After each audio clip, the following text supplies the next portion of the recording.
заман қара аспанды түреді, жырлап жатыр бүкіл әлем жеңісті. Жеңіс, жеңіс, тіршіліктің жүрегі.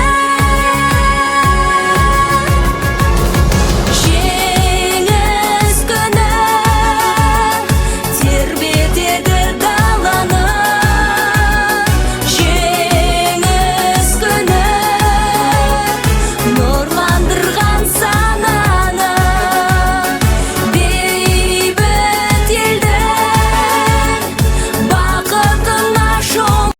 1941-1945 жылдағы Кеңес одағының ұлы отан соғысы екінші дүниежүзілік соғыс ретінде тарихқа мәңгі енді.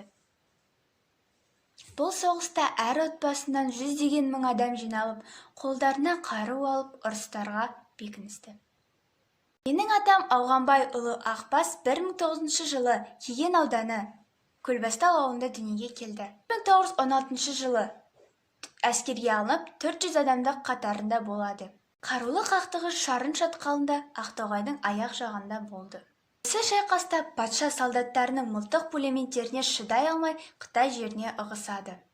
1917 жылы Тоқаш Бокиннің отрядына қосылады. Ұрыстар бірнеше жарақат алады. Қаласы маңындағы ұрыста ысқырып келіп, бомбаның жарылған шоқтары сол қолының саусағын екіге бөліп кетеді. Бірақ қазылған окоптың ішінде аман қалады. Сөйтіп госпитальға 7 ай жатқызылады. 7 айға жатқызылғаннан кейін 1943 жылы елге оралады.